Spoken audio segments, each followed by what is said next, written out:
El aparato respiratorio por las vías, bueno, las vías respiratorias altas y bajas. Altas Y bajas. ¿Cuáles son las altas? Bueno, comienza por las fosas nasales, Ajá. luego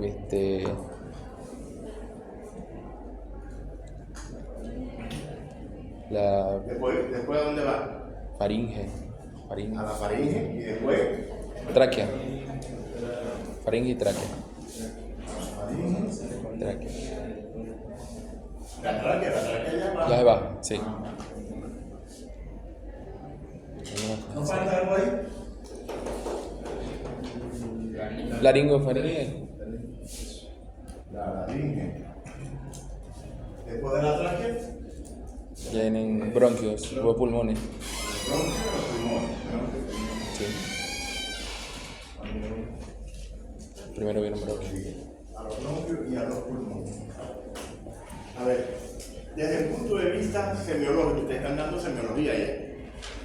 ¿Cómo hacemos el examen físico del aparato? A través de la ocultación. Ocultación, palpación. Percusión. No les parece que no están ordenados. ¿Qué es lo primero que tenemos que hacer? Un examen físico. ¿Qué es lo primero que hacemos? Inspección, doctor. La inspección.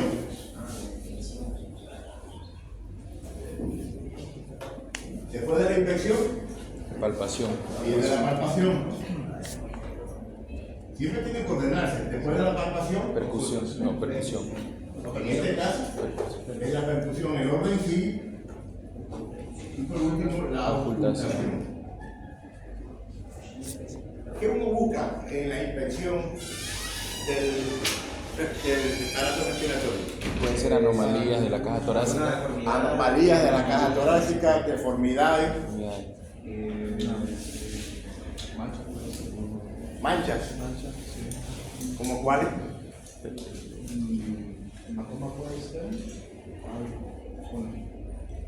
Bueno, si tiene hematoma, lo vas a ver, pero hematoma ¿dónde? En la parte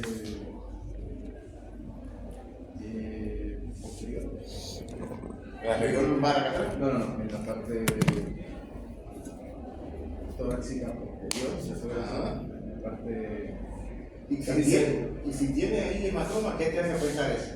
Me hace pensar en páncreas, primeramente, porque está ubicado por atrás. Estaría, sí, se regaría hasta la parte de acá. Y también puede ser, no sería un derrame pleural. También puede ser. ¿Y el derrame pleural la mancha? Está confundiendo. Estoy confundiendo. Está Sí. confundiendo. Sí. Bueno, si hay lesiones en piel, que recubre el tórax, eso también puede ser parte de la infección, cualquier alteración, ¿no? Que puede ser hematoma, puede ser otro, porque el hematoma me puede sugerir que tuvo un traumatismo a nivel torácico y ese puede ser el responsable de la patología. O sea, lo primero siempre es inspeccionar. En la palpación, ¿qué es lo que vas a ver? Si no tiene bulto. Si no tiene qué, No, bulto. bulto. Ajá. Los bultos los ves. Y después que esté el bulto lo toca. A ver si está blandito o está duro. ¿Qué otra cosa que ves en la palpación? También se puede estar igual a anomalías de la caja torácica que no se pueden ver a simple vista. ¿Cómo qué? Mm, Fíjense que este es uno de los puntos del examen físico respiratorio que te abre las puertas a cualquier diagnóstico. Por eso ahora vamos a recordar eso. La palpación. ¿Qué es lo que uno mide en la palpación? ¿Cómo tú palpas? A ver, palpa a Peña. No, palpar. ¿Palpar? Vas a ir a percutir ya. ¿Cómo tú palpas? Puede ser así. No, me estás preguntando a mí. No, Yo te estoy preguntando a ti, ¿cómo tú palpas? que respire profundo primeramente. Ah, ya estás respirando profundo, ¿tú qué haces? Comienzo a palpar acá, El en área. la parte abajo torácica para ver si no hay. ¿Y ahí qué vas a buscar con eso? Aquí puedo buscar si hay alguna anomalía, puede ser. Puede haber un derrame. Por ahí vas a buscar un derrame. No, un derrame. Si está inflando bien el pulmón. Si está inflando. inflando. Si está teniendo una buena respiración, se puede decir. Una buena respiración. A ver, espérate, cállate ya, no sigas diciendo más cosas. A ver. Se le pide al paciente que respire. Ajá. Y tiene que señalarnos en qué área da a dolerle.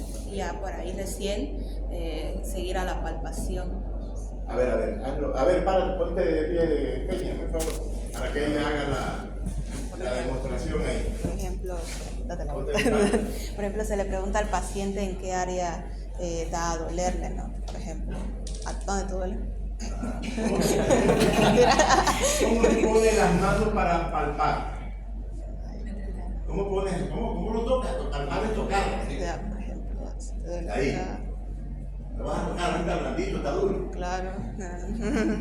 Y ya, por ejemplo, si le duele en esta área, ya. ¿Cuándo vieron eso ustedes? Este semestre, ¿verdad? Ya se trata. El semestre pasado. Semio Venga, uno.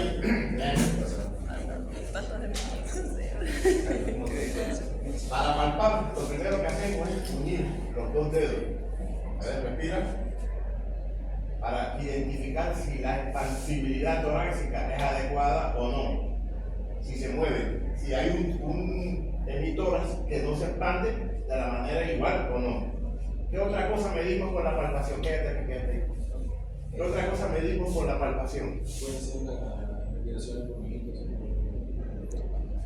Sí, pero eso también la puedes ver con la inspección.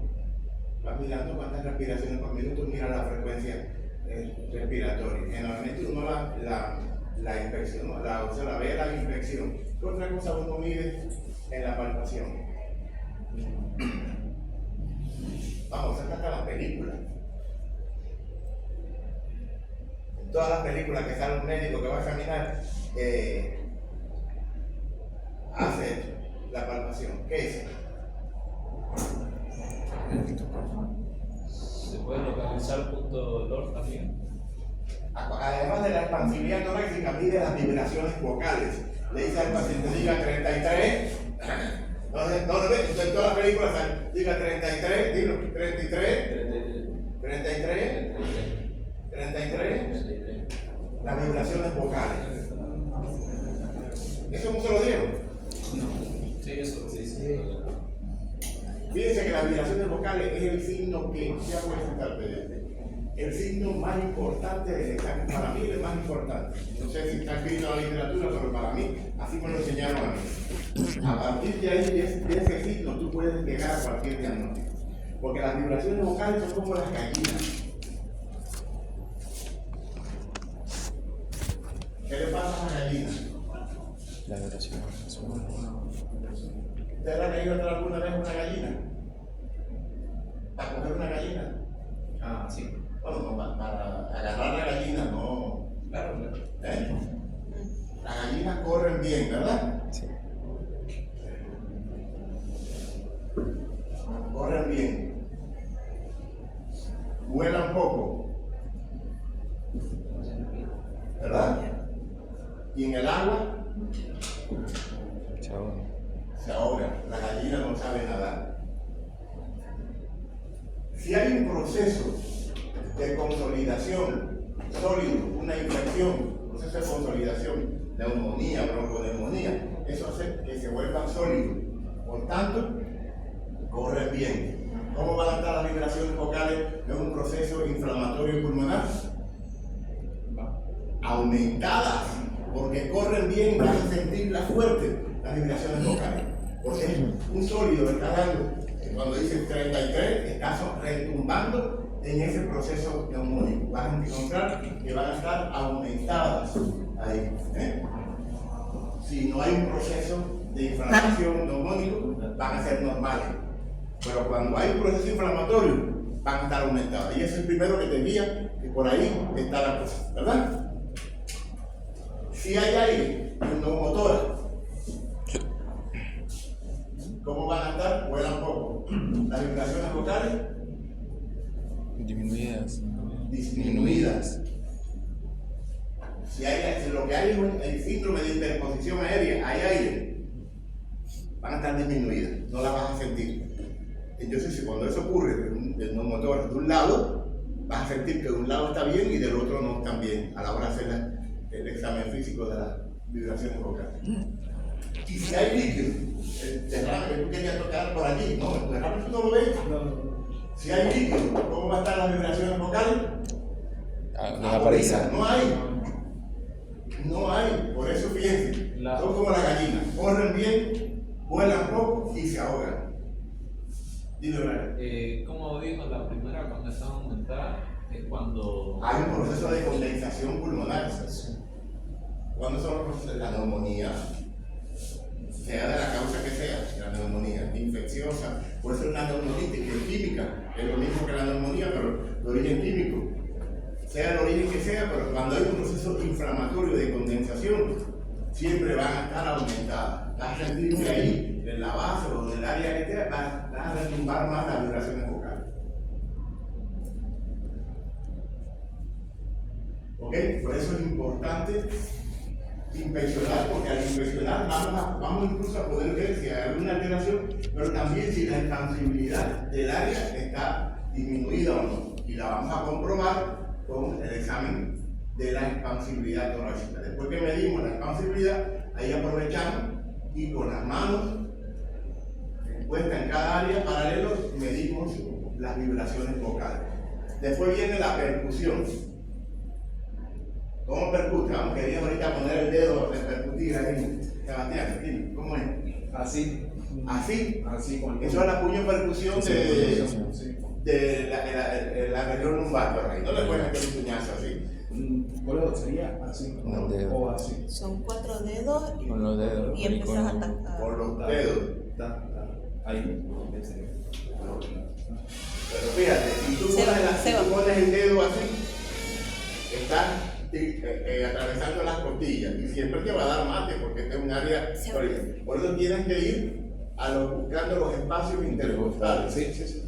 Pues se puede No puedes poner la mano así, tienes que ponerla así, ir buscando, porque si das sobre el hueso, siempre va a ser mate. Claro. Sí. Sobre el dedo. Sobre el dedo. Se va. Ah, es que estoy. Parate. Párate. mejor.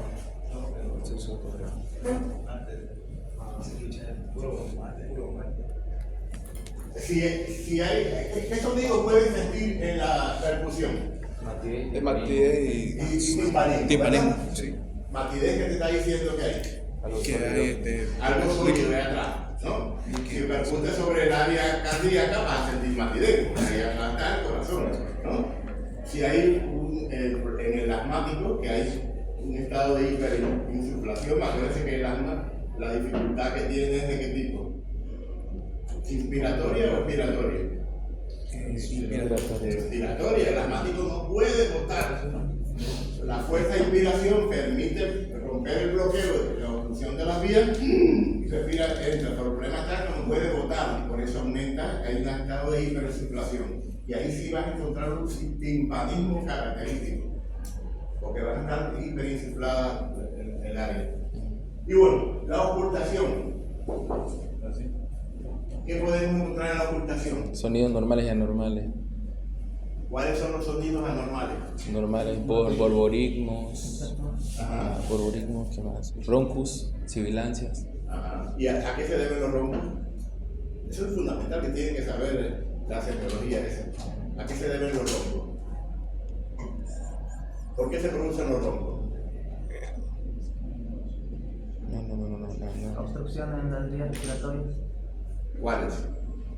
como podría ser las flemas que están en los bronquios. Sí, pero ¿cuáles vías? Porque a ver, los sibilantes también es obstrucción de las vías respiratorias, pero los sibilantes es las vías respiratorias finas, los roncos son las gruesas. La fina, la vía respiratoria fina da sibilancia. Y esto es característico del asmático, pero incluso a veces el asmático llega y se lo sentimos, no hace falta ocultarlo, ¿no? Los sibilantes. Y el ronco es las vías respiratorias ya más gruesas. Y los estertores húmedos, esos son los estertores secos. ¿Y los húmedos? ¿Cuáles son?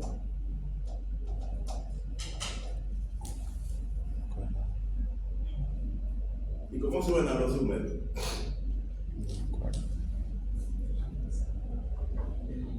Háganse así.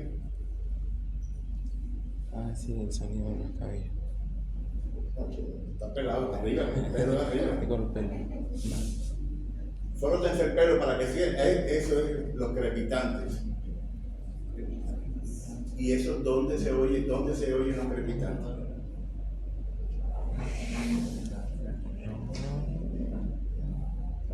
Les hace falta más examen físico a ustedes, más práctico hospitalario. Pero si no saben la teoría, cuando lleguen a la práctica, aunque le pongan el electrodo para el paciente, lo van a sentir. Tienen que saber la teoría para ir a buscar eso. Eso lo vas a ver en los procesos inflamatorios, en los procesos neumónicos, bronconeumónicos, donde hay procesos de condensación, procesos inflamatorios, vas a sentir los crepitantes. Entonces, bueno, después de eso, cuando ya sepan los crepitantes, ya podrán saber cuando hablamos de esos crepitantes, que son otros tipos, pero eso ya es más especialista. Es importante que ustedes dominen esto, sepan la teoría, porque van a tener práctica, pero si ustedes llegan a la práctica, ¿cuándo van a ir ¿en qué semestre van? A practicar. Bueno, en el que vayan, cuando ustedes vayan, Séptimo, ustedes octavo. dominan la teoría, van a ir a florear a la práctica. Entonces, esto lo tienen que saber de memoria, porque esto es el ABC, el médico. Es la manera de enfrentarse al paciente. Ustedes tienen que saber cómo hacer el examen físico de un paciente. Esto no es objetivo de la asignatura, pero es que yo no me gusta pasar por alto respiratorio, sin antes saber hasta dónde ustedes saben. Ya tienen que saber, estudiaron semiología ya, el examen físico. Por lo menos hoy se van a acordar siempre de mí. Esa es la parte, para mí, la parte más importante de un examen físico, porque es el que te va a dar la pauta para saber si tienes un síndrome de condensación, si tienes un síndrome de interposición aérea o de interposición líquida. ¿Entiendes? Entonces ya yo puedo saber. Eso te va a permitir hacer el diagnóstico diferencial rápidamente, solamente con las vibraciones vocales. Con lo que está en todas las películas, diga 33, 33, 33. En todas las películas se utilizan y en la práctica casi nadie la hace, sin embargo, como ven, uno de los aspectos fundamentales. Bueno, pues esto acá es decir,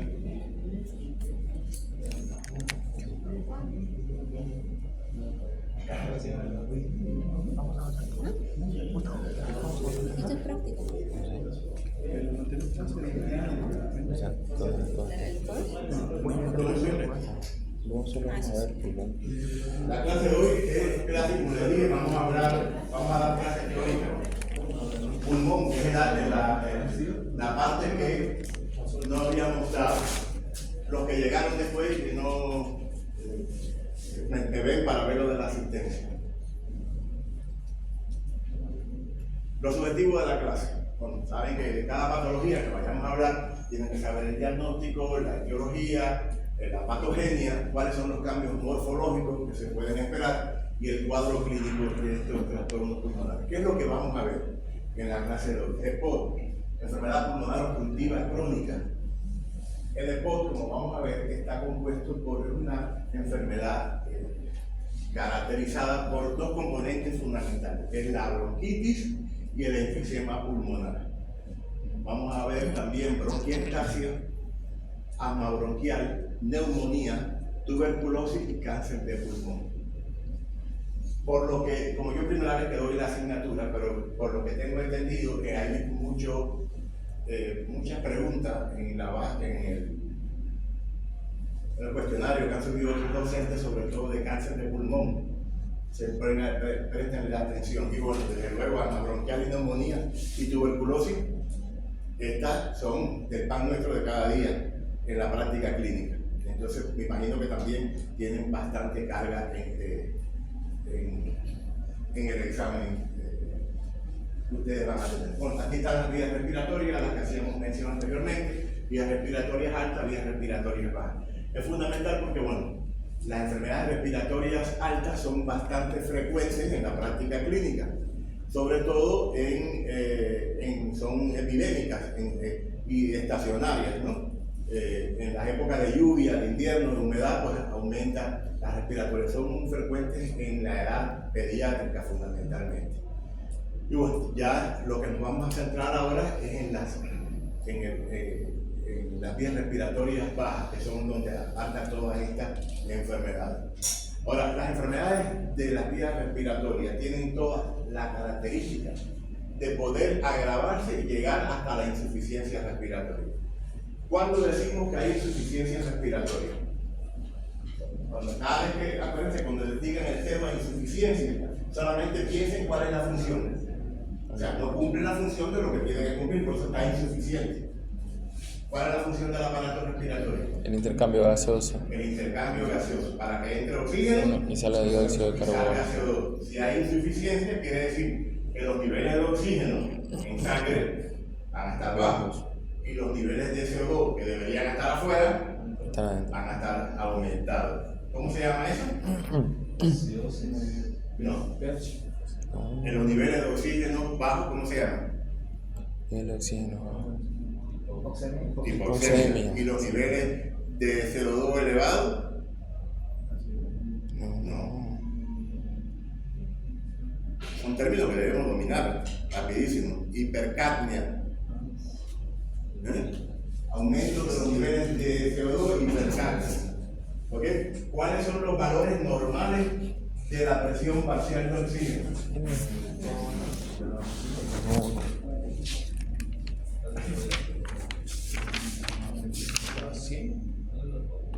Presión 35 a 45 milímetros de mercurio.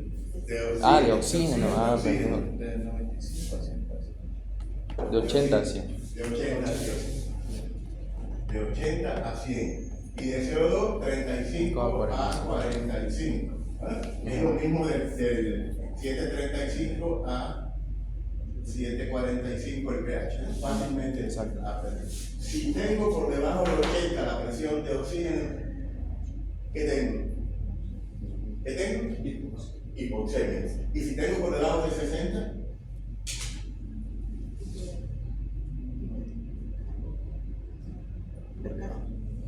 Tengo insuficiencia respiratoria. Por debajo de 80 tengo hipoxemia, pero por debajo de 60 ya está insuficiencia respiratoria. No garantiza una buena oxigenación de la sangre. Si tengo por encima de 45, pues tengo ya hipercapnia, ¿no? Es lo característico de la insuficiencia respiratoria. Todas las patologías, la insuficiencia respiratoria no es una enfermedad, es una condición a la que llega cualquier proceso respiratorio que se complique y que no permita un buen intercambio gaseoso, un buen proceso nematorio. Aquí estaba la imagen que quería ponerle de lo de la inspección. ¿Cómo hacemos la inspección? Vamos a ver la simetría, vamos a ver si hay tiraje o no hay tiraje en el paciente a la hora de inspirar.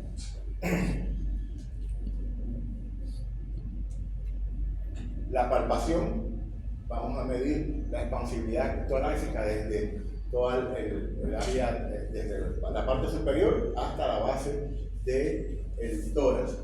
La percusión y la auscultación. ¿Cuáles son los estudios complementarios con los que normalmente estudiamos las enfermedades pulmonares? Ecografía. La ecografía. Perfecto. ¿Qué más? ¿Qué? Puede ser esputo, no me acuerdo. Los esputos, claro. Sintomático respiratorio, más de 14 días, hay que hacer esputos, por norma, en cada país está así. 14 días, antiguamente era 21, no, 14 días con todas manifestaciones respiratorias. En área de atención primaria, 3 esputos sería la vaciloscopía, sería recoger los esputos y estudiar. ¿Por qué? Porque ¿qué es lo que buscas ahí? Busco si hay el virus, se puede decir, con la bacteria del virus. ¿Qué es lo que buscamos? Cuando hacemos una vaciloscopía sería un individuo que tenga más de 14 días con tos y expectoración. ¿Qué enfermedad quieres descartar? ¿Qué? puede ser bronquitis y neumonía. Tuberculosis. Tuberculosis, sintomático respiratorio, más de 14 días. Una baciloscopía seriada, 3 esputos seriados, que estoy buscando bacilo ácido alcohol resistente, que es el bacilo de Koch, que es la tuberculosis. ¿Qué otro estudio podemos hacer para estudiar enfermedades respiratorias? ¿Lupus? No, para estudio. Esto que es complementario, ¿qué estudio podemos hacer?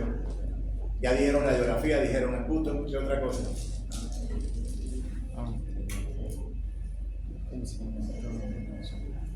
Ecocardiograma. No, radiografía del tórax. Ya dijeron radiografía y esputo, ¿qué otra cosa? Hay una prueba que es para la respiración, que es un balón. ¿Qué es lo que mide esa prueba? Para medir las capacidades pulmonares, la espirometría. Te mandan a soplar para medir la capacidad que tienes en inspirar y botar, la espirometría. Ahora vamos a ver. No Otra cosa. No recuerdo el nombre, pero la prueba de eso es con un hisopo y recogen lo que es la mucosa, que se hacía para el COVID también. No recuerdo el nombre. El hisopado. El hisopado, sí.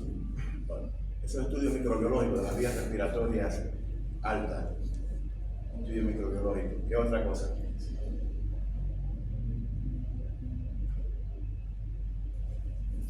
¿Cómo sabemos que un individuo tiene insuficiencia respiratoria?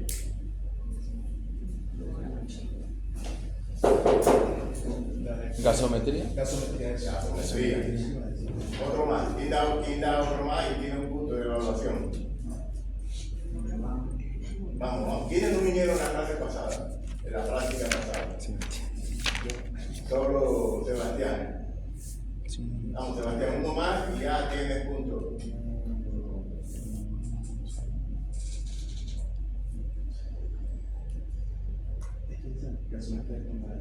Difícil, ¿eh? Difícil.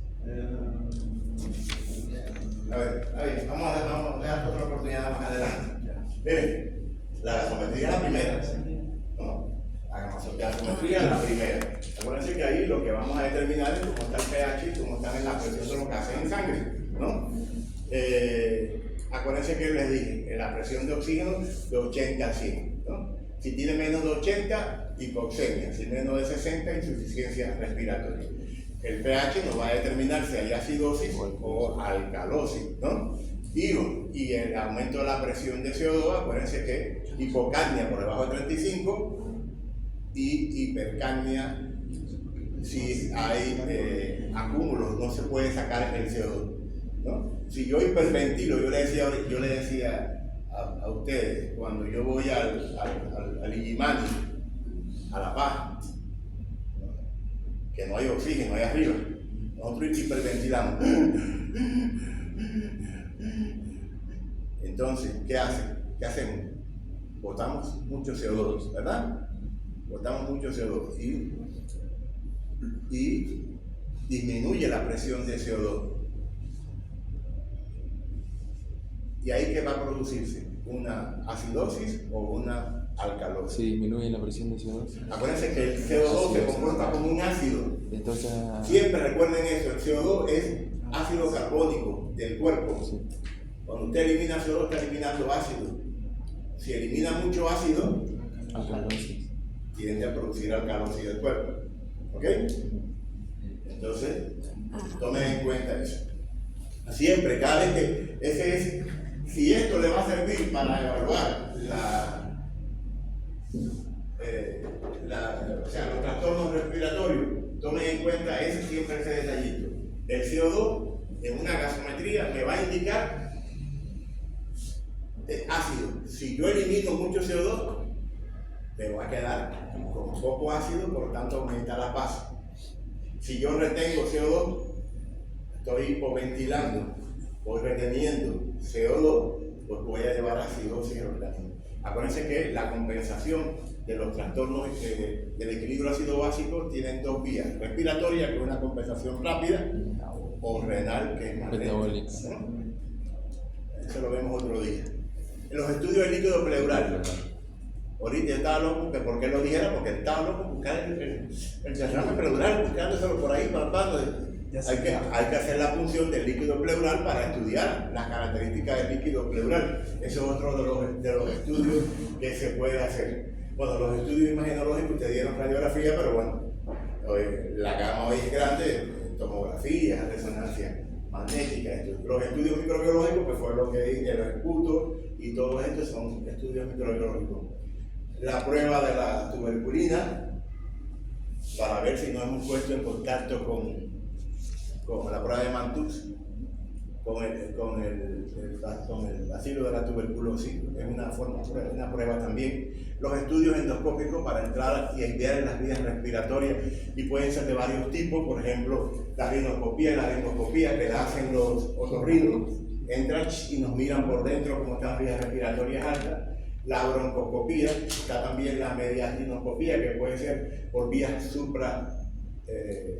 external o por vía paraexternal, por donde el cirujano vaya a entrar para hacer la espirometría, que era lo que decía Brian, el aparatito que te va a medir las capacidades pulmonares.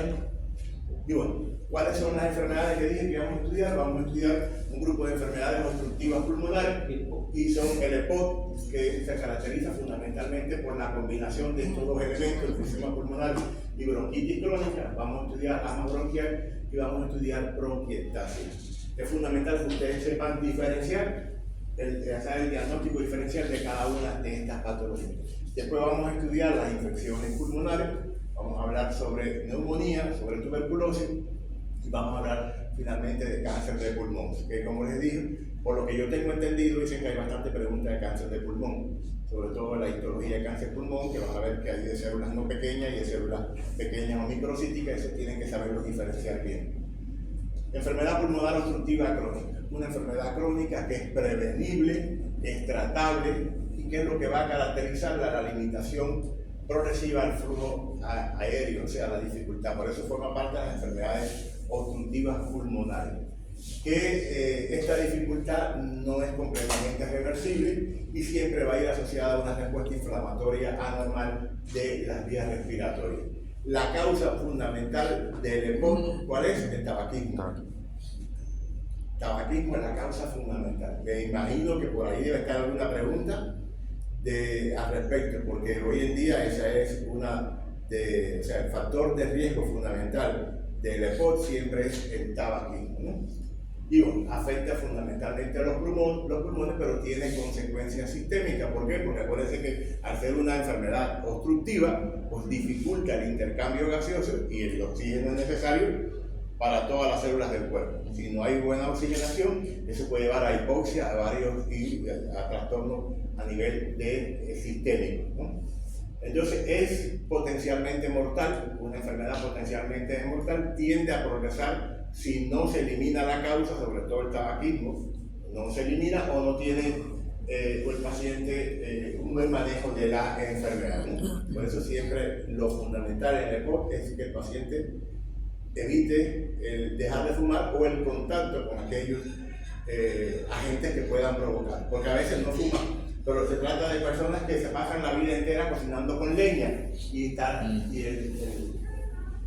ese humo de biomasa pues es responsable también de muchas enfermedades pulmonares obstructivas. Como les decía, el tabaquismo, la contaminación ambiental, la contaminación con polvo, nosotros aquí que estamos con tantos días de humo, eso también nos puede afectar a todos. Hay un porcentaje pequeño de enfermedad se estima que menos del 15% se debe a un trastorno congénito, que es el déficit de alfa-1-antripsina, que es más frecuente en hombres que en mujeres, ¿no? Que también puede predispone al desarrollo de esta enfermedad. Es una enfermedad, como habíamos dicho, progresiva, pero tiene una evolución lenta. Representa un verdadero problema de salud por la cantidad de personas que hay enfermas con enfermedad pulmonar obstructiva como consecuencia del tabaquismo y además por la demanda de atención médica que tienen estos pacientes y de hospitalización.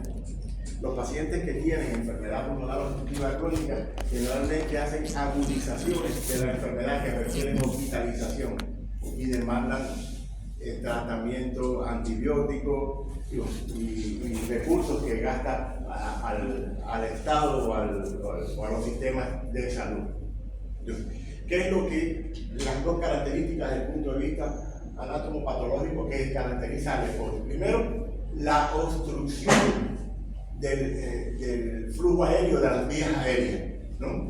La obstrucción y la hiperreactividad de la vía aérea. La hiperreactividad, acuérdense que además de la constricción de las vías hay una hipersecreción de moco, por eso es hiperreactiva, produce abundantes secreciones, ¿no? Entonces estas dos van a llevar a que se produzca la obstrucción, que es lo característico de la enfermedad pulmonar obstructiva, ¿no? O sea, la obstrucción al flujo aéreo y la hiperreactividad de la vía aérea, ¿no? Entonces, de forma general, decimos que la enfermedad se sostiene sobre dos pilares, por eso puse la columnita ahí, que es la enfermedad de la vía aérea, o sea, de las vías aéreas de los pulmones, o sea, de los bronquios, los bronquiolos, que van a estar inflamados y obstruidos, pero también hay una destrucción del parénquima pulmonar, o sea, de los alvéolos, que es lo que va a caracterizar fundamentalmente el enfisema. Acuérdense que el enfisema es una destrucción de las paredes alveolares. Vamos a ver si trato de parar.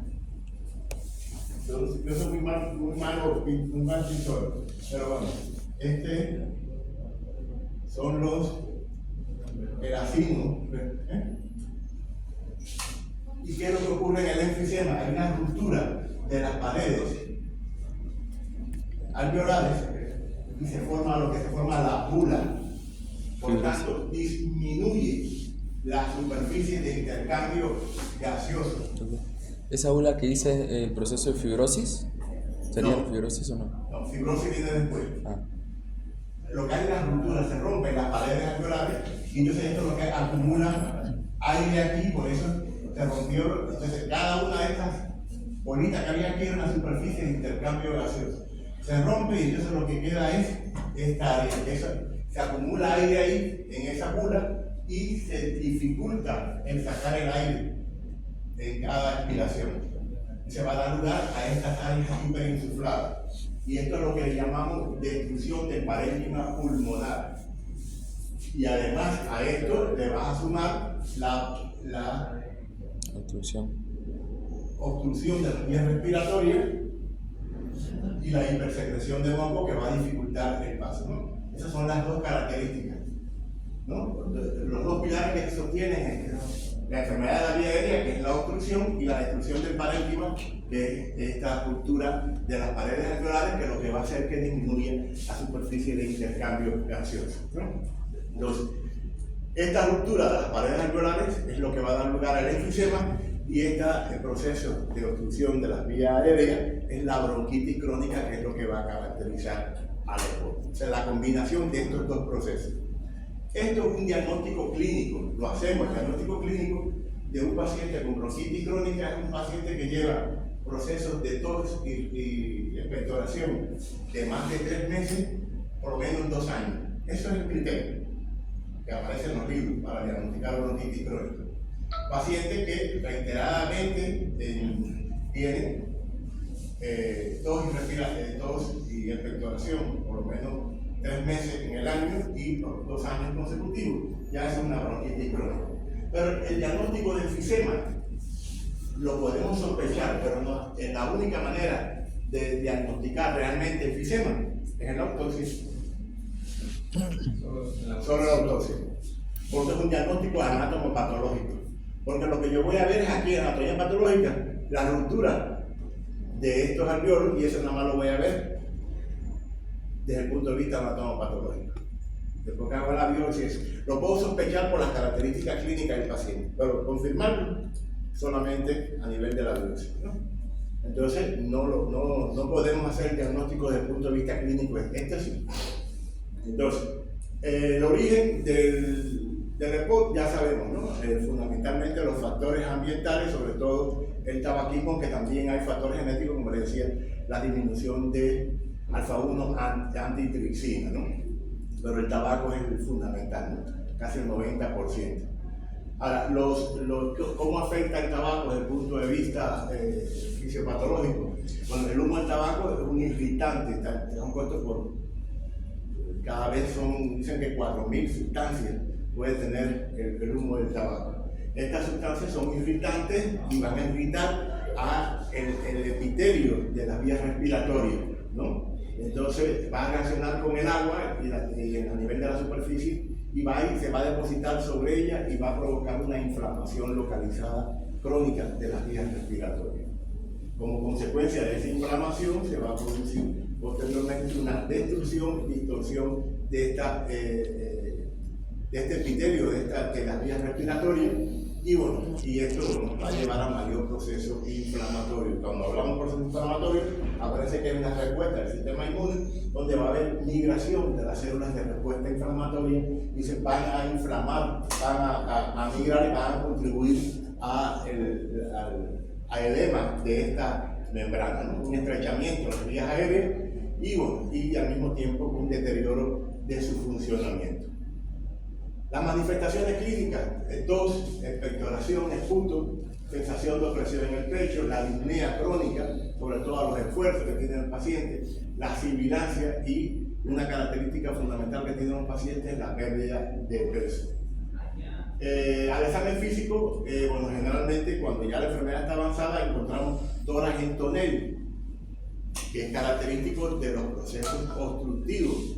Porque acuérdense que hay obstrucción y generalmente en la obstrucción la fuerza inspiratoria logra vencer la obstrucción de las vías respiratorias, pero casi siempre el problema está igualito con el asma, botar, eliminarla, ¿no? Porque la presión con la que sale desde el parénquima pulmonar hacia las vías respiratorias no tiene la fuerza suficiente como para vencer esta obstrucción aquí, ¿no? Entonces generalmente vamos a encontrar estos signos de hiperinsuflación y disminución de la expansibilidad torácica al examen físico del paciente, ¿no? Radiológicamente, van a tener imágenes donde va a haber un aumento de la radiotransparencia de IVO y además la horizontalización del diafragma, del descenso del diafragma, que es lo característico en estos casos. Desde el punto de vista clínico encontramos dos fenotipos en los pacientes, que son los más característicos, que es el soplador rosado y el abotagado azul. El abotagado azul es el paciente ese que tiene fundamentalmente cianosis, y esto es más típico de los pacientes donde hay un predominio de la bronquitis crónica más que del enfisema. Y donde hay un predominio importante del enfisema es el soplador rosado, y este individuo que va a tener mucho más pérdida de peso, y la disnea va a ser mucho más progresiva. Y además en estos pacientes siempre en estos pacientes con uno con otro, debido a la hipoxia va a haber un aumento del hematocrito. ¿Por qué? ¿Cómo, doctor? Perdón. En estos pacientes siempre va a haber un aumento del hematocrito. ¿Por qué? Porque bueno, a ver, deja Sebastián, loco por hablar, disculpa, pero. Porque como no está recibiendo mucho aire, se comienza a inflar, inflarse. ¿Y qué se inflan los hematocritos se comienzan a los hematocritos se comienzan a inflar. Perdón, se comienzan a. No, quédate callado, no digas nada, Sebastián. Dime, Peña, ¿qué ibas a decir? No, yo me estaba confundiendo, pensé que había dicho del volumen corpuscular medio. No, el hematocrito. El hematocrito. La masa de glóbulos rojos. ¿Por qué aumenta en estos pacientes? Porque el cuerpo seguramente trata de compensar la pérdida de oxígeno y... Hay dificultad para el intercambio gaseoso, por tanto hay hipoxemia. Si hay hipoxemia, eso se traduce en hipoxia. Y la hipoxia es la señal que le avisa al riñón que tiene que producir eritropoyetina. El estímulo para producir eritropoyetina es la hipoxia. Aumenta la producción de eritropoyetina y aumenta la poliglobulina. ¿Por qué tú crees que la gente que vive en el alto son todos poliglobúlicos? Porque tiene más glóbulos rojos. No, pero ¿por qué tienen más glóbulos rojos? Porque necesitan más oxígeno. Como hay menos oxígeno allá, el ¿Y cuerpo cómo- compensa. ¿Y cómo se entera la médula ósea que necesita más oxígeno? Que el cuerpo necesita más oxígeno. Por la misma hipoxia. Porque la hipoxia lleva a la producción aumentada de eritropoyetina. Y la eritropoyetina, por eso, la poliglobulia secundaria, cuando usted tiene un paciente con poliglobulia, usted dice, ¿usted vive en el alto? ¿Ha vivido por la zona de altura? No, preocúpese. Entonces, lo primero que usted tiene que hacer es dosificarle los niveles de eritropoyetina. Si están altos, generalmente es una poliglobulia secundaria, que bueno, no vive en la altura, pero a lo mejor fuma. Y el fumar lleva hipoxia, y eso conlleva a que aumente los niveles de eritropoyetina. Ahora, si la eritropoyetina es normal o está disminuida, entonces ahí sí ya tienes que hacer otro estudio, porque eso generalmente es un proceso maligno que es la policitemia vera. Pero bueno, eso es otro tema que lo verán ya en noveno semestre. Entonces, bueno, estos dos fenotipos son los más característicos del paciente con EPOC. O es donde hay un predominio de bronquitis, que es este que va a tener cianosis, por eso se dice el abotagado azul. Ese individuo no pierde mucho de peso, el que se pone delgado, el medio caquético siempre va a estar enrojecido, es el que donde hay un predominio del enfisema pulmonar. Pues aquí están las características: el abotagado azul y el soplador rosado. El soplador rosado es enfisema y el abotagado azul. Entonces, bueno, el diagnóstico del EPOC es clínico, como les decía, claro, podemos apoyar en los métodos diagnósticos, y generalmente lo que vamos a encontrar en estos pacientes es algún aumento del recuento del leucocito como producto de ese proceso inflamatorio. La proteína C reactiva, que es una reactante de fase aguda que nos indica un proceso inflamatorio, de efecto se va a estar elevado, y también la citocina proinflamatoria. Cuando decimos que hay una bronquitis crónica, no todo paciente con bronquitis crónica tiene EPOC, ¿no? Eso hay que tomarlo en cuenta. Generalmente el paciente con bronquitis crónica, si no elimina la causa, puede llevarnos al EPOC. Lo que le decía, 3 meses al año durante 2 años consecutivos, decimos que hay bronquitis crónica. Se ve sobre todo en personas mayores de 40 años de edad, ¿no? Entonces puede haber bronquitis crónica sin obstrucción de las vías respiratorias, y entonces eso ya no se incluye dentro del criterio de EPOC, ¿no? ¿Qué es lo característico de la bronquitis crónica? Cuando dice bronquitis, es inflamación del bronco. O sea, siempre que haya itis es inflamación. Imagínense cómo se inflama el bronquio, ¿no? Va a haber un engrosamiento de la pared bronquial, va a haber edema de esa pared bronquial por infiltración de las células inflamatorias, ¿no? Y va a haber una hipersecreción de moco a ese nivel, que va a contribuir a la obstrucción, que es lo característico de estos procesos, ¿no? Ese es como el moco, que se vuelve espeso y está ahí, y hay dificultad para evacuar el moco de las vías respiratorias, eso se convierte en un caldo de cultivo. Si llega algún germen, algún microorganismo ahí, a ese moco, eso se vuelve un caldo de cultivo, se favorece la infección. Por eso estos pacientes con bronquitis crónica frecuentemente tienen procesos infecciosos.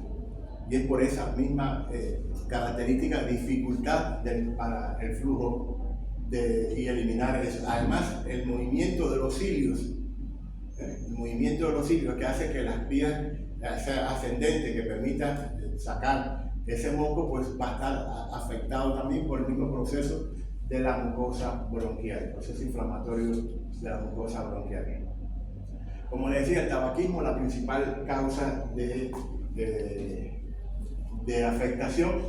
Entonces, miren, ¿cuáles son las alteraciones fundamentales desde el punto de vista patogénico, y al mismo tiempo, para base a eso, pueden sacar las alteraciones desde el punto de vista anatomopatológico? Hay una alteración del aclaramiento mucociliar, lo que le acabo de decir. Las células ciliadas de la vía respiratoria, que son las que hacen que el moco y las sustancias de desecho sean eliminadas, por eso que podemos expectorar.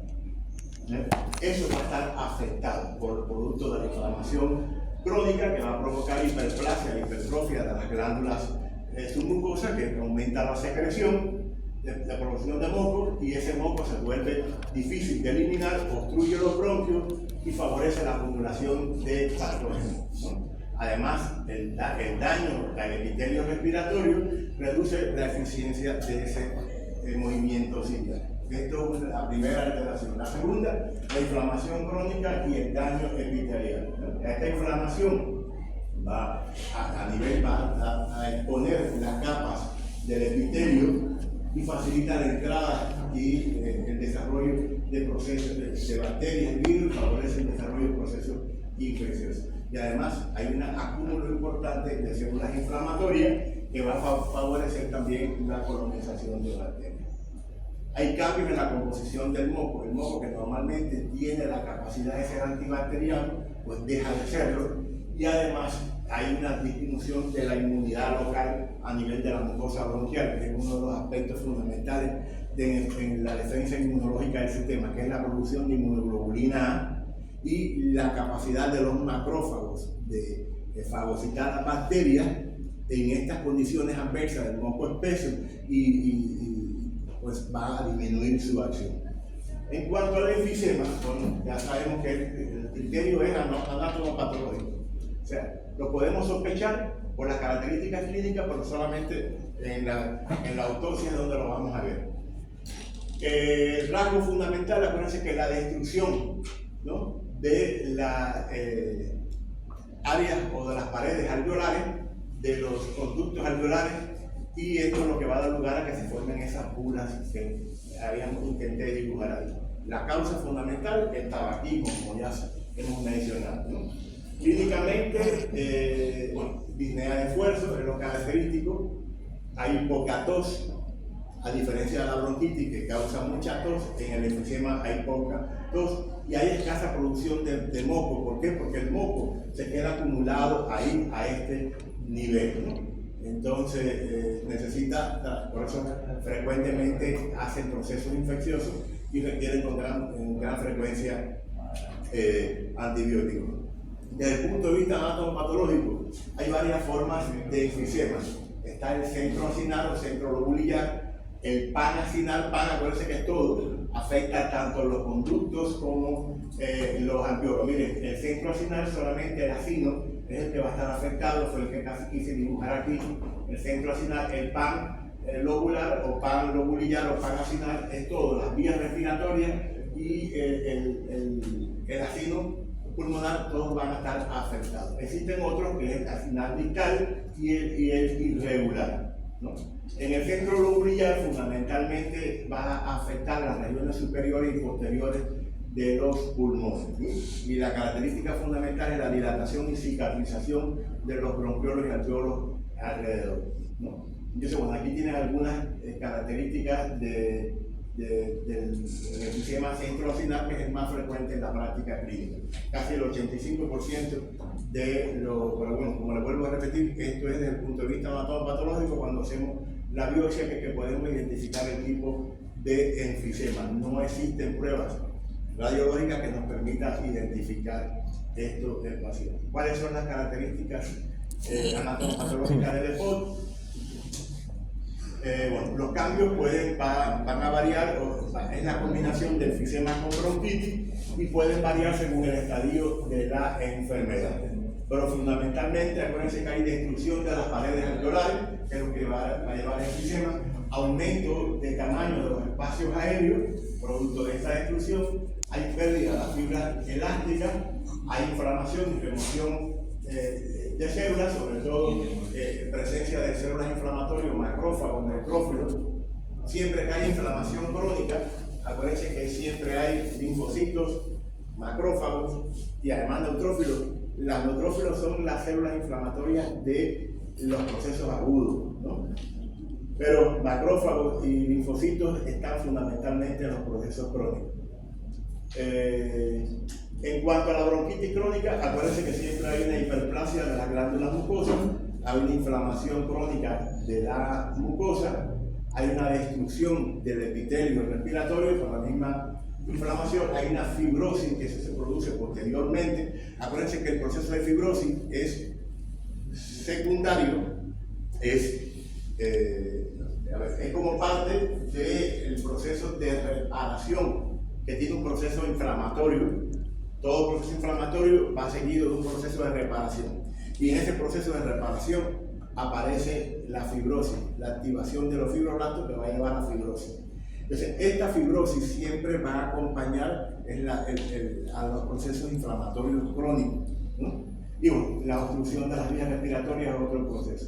Ya propio de la EPOC, que es la combinación de todo, hay una vascularización anormal, un aumento de los vasos sanguíneos que puede llevar a hipertensión pulmonar en esa zona. Las bulas, pueden aparecer bulas ya fuera del parénquima pulmonar que pueden afectar incluso por debajo de la pleura. Y aumento de la cavidad derecha del corazón puede llevar al alcohol pulmonar crónico, producto de la hipertensión pulmonar. Preguntas que deben saber. Y que Sebastián me la va a contestar y me la va a mandar directamente a mí para darle punto. Si me guío por todas las cosas que ha dicho hoy, no lo puedo hablar. No, te voy a mandar la presentación ahora. La voy a mandar. La vas a contestar todas estas preguntas y me las vas a mandar. Preguntas para que ustedes estudien. ¿Qué cambios anatomopatológicos son característicos del EPOC? No, Todo lo deben hacer, pero él me lo tiene que mandar personalmente a mi WhatsApp. ¿Qué cambios? Sí, lo voy a mandar esto al grupo ahora. Ahora le voy a mandar la presentación. ¿Qué cambios anatomopatológicos son característicos del enfisema? ¿Qué cambios anatomopatológicos son característicos de la bronquitis crónica? ¿Por qué los pacientes con bronquitis crónica tienen mayor riesgo de infecciones respiratorias recurrentes? Dime esa y si me respondes esa, no tienes que mandarme nada. No te manda nadie. Lo demás yo lo evalué en la clase pasada con el programa. ¿Por qué los pacientes con bronquitis crónica tienen mayor riesgo de infecciones respiratorias recurrentes? Vamos. Lo digo ahí, porque Te lo dije, yo sé que lo dije, por otro no te preguntas. porque crea moco y en ese moco se convierte, llega una bacteria y comienza a proliferarse y comienza a dar un caldo de cultivo. Okay. Porque la dificultad que tiene para eliminar el moco. Exactamente. Está bien. Casi, te liberaste de. ¿Ya cenar? ¿Eh? Hay que hacerlo, pero No, eso es la pregunta para que ustedes estudien, una pregunta de autoevaluación. Pero bueno, más o menos estos son los objetivos del tema. ¿Cómo se diferencia histológicamente el enfisema de la bronquitis? ¿Y qué tipos de enfisemas existen? Acuérdense que estaba el panlobular o el centroacinal. Me la sé todita menos la última. Bronquiectasia. ¿Qué cosa es la bronquiectasia? Bueno, acuérdense que es una dilatación de las vías bronquiales permanente que va a llevar también a inflamación e hipersecreción. Las características anatomopatológicas, la dilatación bronquial, la inflamación crónica, la destrucción del epitelio y el engrosamiento de la pared bronquial por fibrosis como tal. Hay cambios en la luz bronquial, fundamentalmente acumulación de secreciones espesas y obstrucción parcial de las vías respiratorias. Cambios a nivel del parénquima, ahí tienen varias alteraciones que pueden producir. De bronquiectasia, miren esta pregunta. ¿Qué mecanismos fisiopatológicos explican la dilatación permanente? ¿Qué alteraciones de la pared bronquial son esperables? De la luz bronquial y del parénquima pulmonar. Asma bronquial, que es bastante frecuente, seguro que tienen bastante preguntas en el examen. Acuérdense que es una enfermedad crónica reversible espontáneamente o por tratamiento y que se caracteriza por inflamación bronquial y la hiperreactividad bronquial. Hablábamos de hiperreactividad bronquial a la broncoconstricción acompañada de hipersecreción bronquial, ¿no? Y esto hace que se reduzca la luz bronquial por ese espasmo de la musculatura, va a llevar a edema, que es lo que va a causar la inflamación y una hipersecreción de moco, ¿no? Es una enfermedad bastante compleja, tiene determinantes genéticos, ambientales e infecciosos en su aparición. Los tres elementos fundamentales son estos: la inflamación bronquial, la alergia o atopia, o sea, es la condición que tiene un individuo de responder de manera inadecuada, aberrante, alterada a algo que normalmente es inocuo. El más característico es el polen. Todos respiramos polen y el que no tiene la predisposición, o sea, que no es atópico es tener la predisposición, pues no responde y no pasa nada. Sin embargo, el que es atópico que tiene esa predisposición puede desencadenar la alergia al polen o a cualquier otro elemento. Entonces, bueno, ya sabemos que la inflamación lleva a la hiperrespuesta bronquial y eso es lo que causa toda la sintomatología del asma, sobre todo la sibilancia, la disnea, la tirantez torácica. Acuérdense que hemos repetido varias veces, es la dificultad inspiratoria que causa. La fuerza inspiratoria logra vencer la obstrucción y el aire entra. El problema está que no puede salir el aire. Por eso el asmático tiene no hambre de aire, sino deseo de sacar aire y no puede sacarlo, ¿no? En la inflamación podemos ver siempre células inflamatorias de respuesta aguda fundamentalmente, pero mastocitos, eosinófilos, podemos ver linfocitos, etc. Desde el punto de vista patológico, desde el punto de vista macroscópico, vamos a encontrar tapones mucosos espesos, adherentes y los pulmones hiperinflados. Microscópicamente, bueno, pues hay engrosamiento a la pared bronquial y el infiltrado inflamatorio por células de respuesta inflamatoria, sobre todo eosinófilos, linfocitos, hay edema. Bueno, los espirales de Purman y de Charcot-Leyden son característicos de este proceso, ¿no? La membrana basal va a estar engrosada, el músculo liso va a estar hipertrofiado y la hiperplasia glandular. Estos son hallazgos que indican que el proceso es reversible. Eso, o sea, esas tres cosas. O sea, la membrana basal se engrosó, casi nunca vuelve al tamaño normal. El músculo liso de los bronquios se hipertrofió, eso lo vuelve para atrás, se queda hipertrofiado. Y la hiperplasia glandular, o sea, crecieron las glándulas, hay una hipersecreción y eso es un daño irreversible en el asma bronquial. Ahí tienen preguntas. ¿Qué cambios anatómicos en el paciente asmático da lugar a los episodios de sibilancia, disnea, tirantez torácica y tos? Acuérdense que es la inflamación y la hiperreactividad bronquial. Un paciente asmático presenta tos persistente, disnea y producción de moco. ¿Qué cambios hematopatológicos esperarías encontrar una biopsia de la vía aérea? Dado que el asma es reversible, ¿qué hallazgos histológicos podrían indicar un daño irreversible? Lo acabo de decir. ¿Cuáles son? Repítelo. Lo acabo de decir. El engrosamiento de la membrana basal, la hipertrofia del músculo liso y la hiperplasia de las glándulas.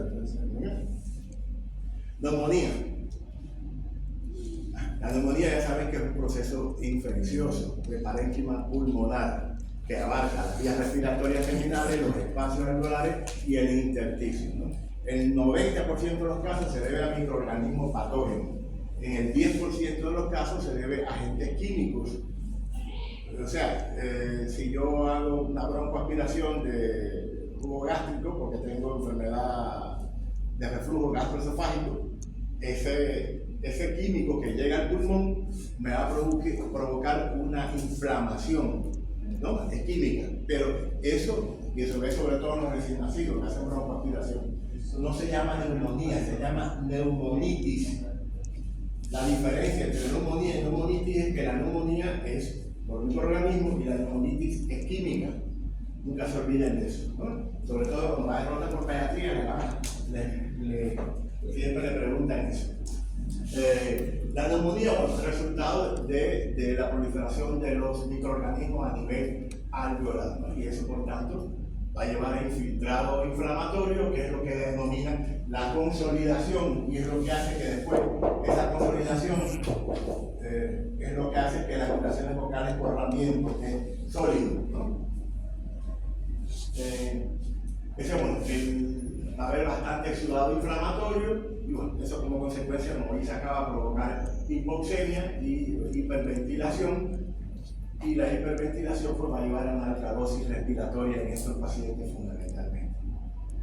Se observa fundamentalmente las vías respiratorias inferiores y que casi siempre se va a deber el mecanismo de producción a un fallo en el mecanismo de defensa del organismo. Acuérdense que el mecanismo ciliar, la respuesta inmune, de la producción de inmunoglobulina a nivel de la mucosa de los pulmones forman parte de la respuesta inmune. El mecanismo de tos, la tos, el estornudo son mecanismos de respuesta normal del sistema. Cuando esos mecanismos son vencidos por los microorganismos, pues pueden llegar hasta la parte inferior de las vías respiratorias, ¿no? y también va a depender del nivel de virulencia que tenga el germen que entró, ¿no? Generalmente por aspiración de microorganismos, que generalmente se colonizan en la orofaringe, por inhalación de aerosoles infecciosos, por diseminación hematógena, se ve pero menos frecuentemente, y por contigüidad, ¿no? Por contigüidad, un área cercana al pulmón puede afectar, ¿no?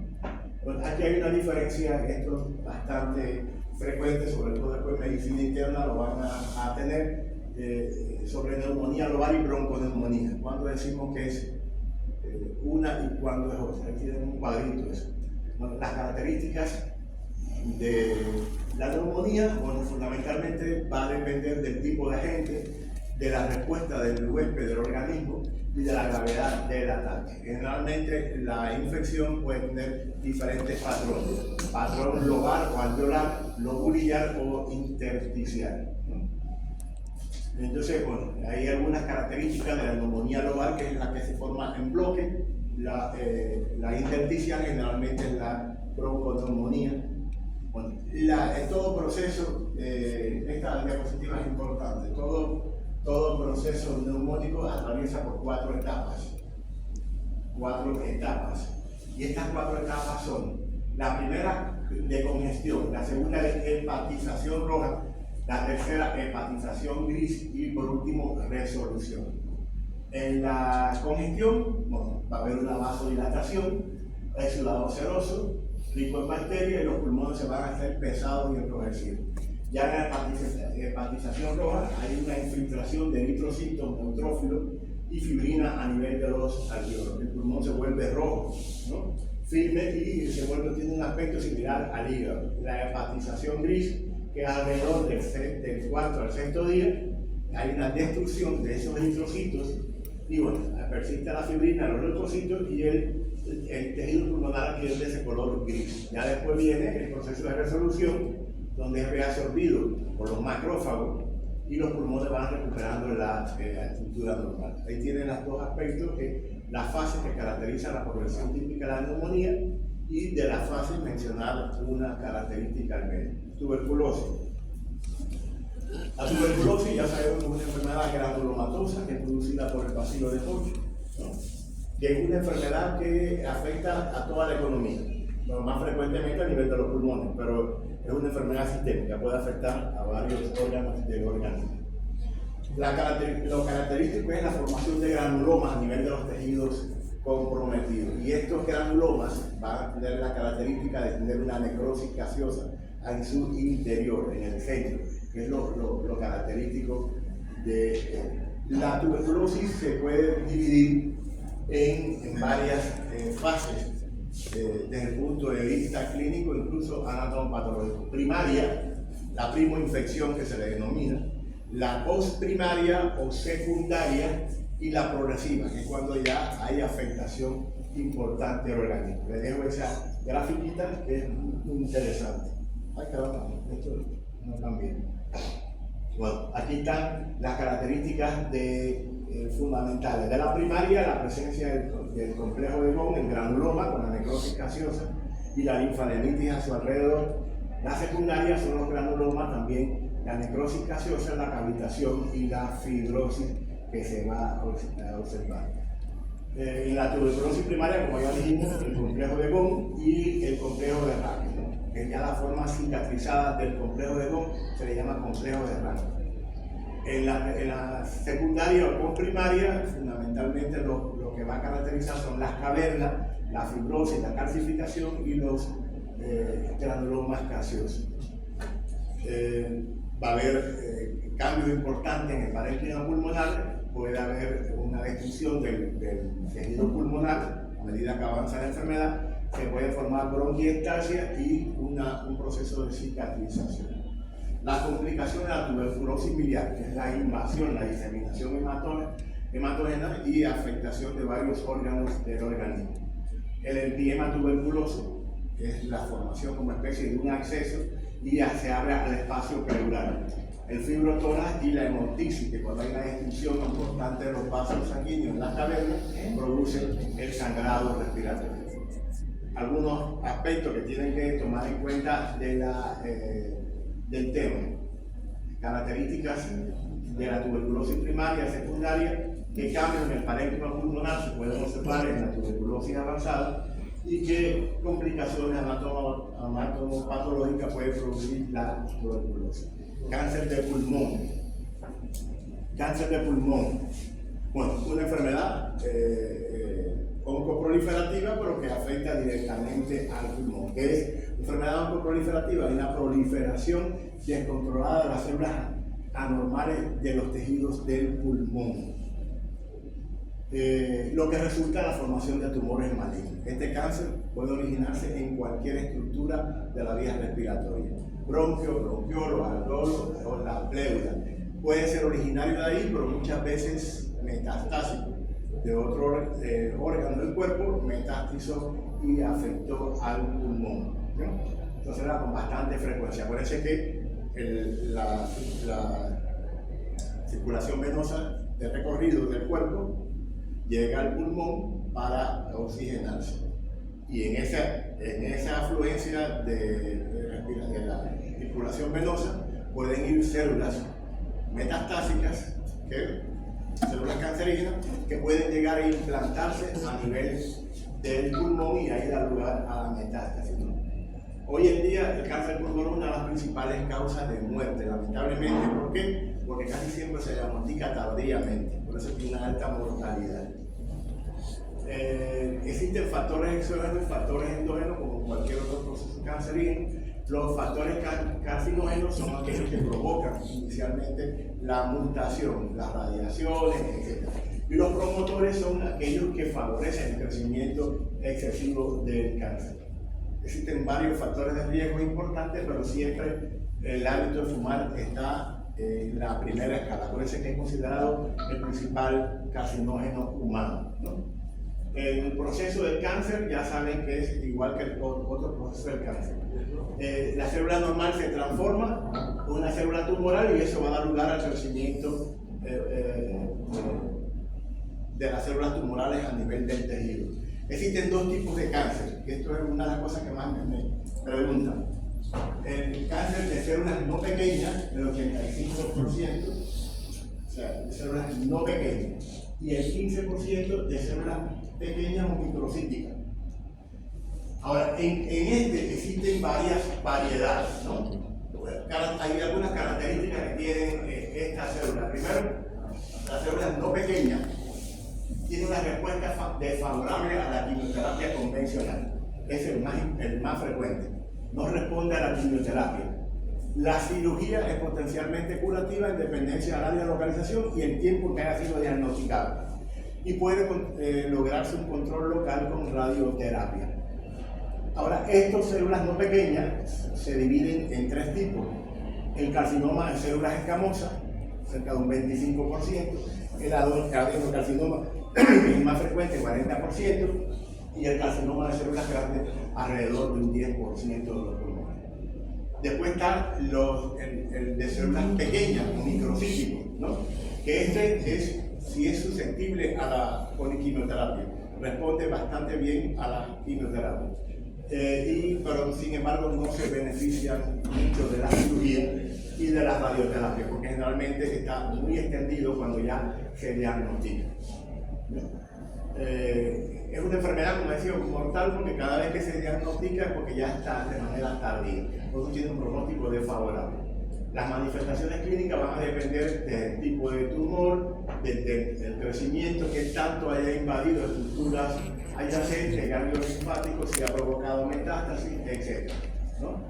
Las manifestaciones clínicas, fundamentalmente tos, expectoración, disnea, hemoptisis, y bueno, puede ir acompañada de alteraciones óseas, etc.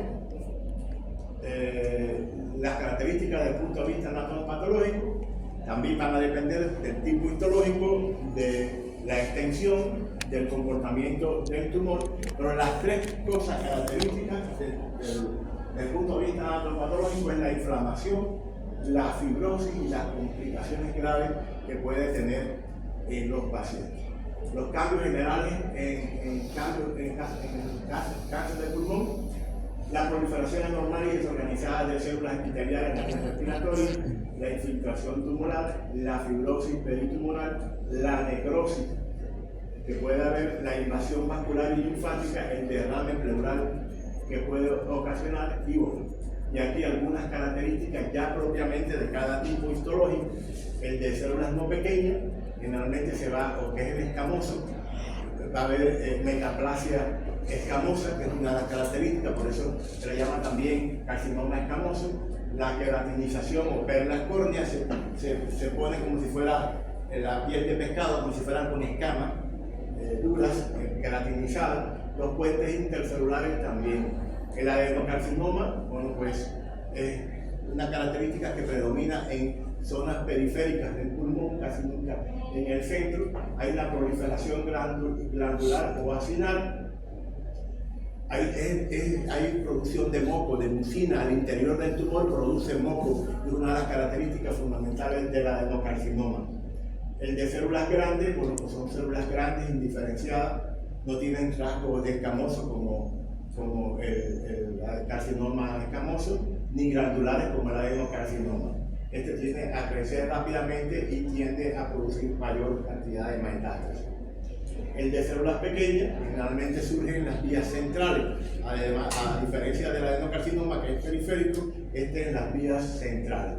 Son células pequeñas con un núcleo hipercromático, tiene una alta tasa mitótica, o sea, de división y crecimiento tumoral, y producen necrosis extensa. Y generalmente se acompaña frecuentemente de síndromes paraneoplásicos, sobre todo la secreción entópica de ACTH o hormona antidiurética en estos casos. Características que tienen que saber, les dije que el cáncer de pulmón está con bastante frecuencia en los exámenes. ¿Cuáles son los tipos principales de cáncer de pulmón? Sebastián. Cáncer de células pequeñas, cáncer de células no pequeñas. Ya, bien, un aplauso para Sebastián. ¿Qué tipo de cáncer de pulmón representa el 85% de los cánceres de pulmón? La de no pequeña. La de no pequeña. Otro aplauso para Sebastián. ¿Cuál es el principal factor de riesgo asociado al cáncer de pulmón? Estaba aquí uno. Estaba aquí ya, el principal estaba aquí. Otro aplauso.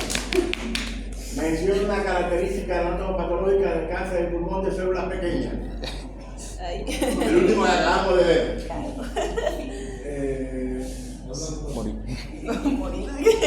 Morir. ¿De qué color es el caballo blanco de Melgarejo? Blanco. Tiene una característica anatomopatológica del carcinoma de células pequeñas. ¿Qué es pequeño? Las células pequeñas.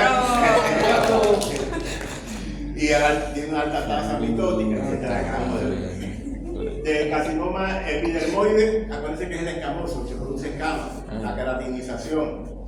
Del adenocarcinoma, el que se observa fundamentalmente en la periferia y el que produce moco, el tumor produce moco en el interior. Y el de células grandes, bueno, células grandes, ¿verdad?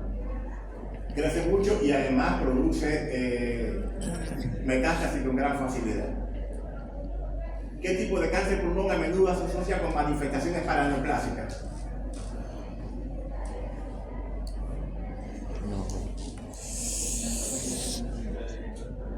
El de células pequeñas, si lo acabé, fue la última línea que leímos ahí. La última línea. Ya. ¿Y qué tipo de cáncer de pulmón se caracteriza? Por secreción mucosa y características glandulares. El adenocarcinoma. Ya se produce moco en su interior. Con esto terminamos la clase de hoy.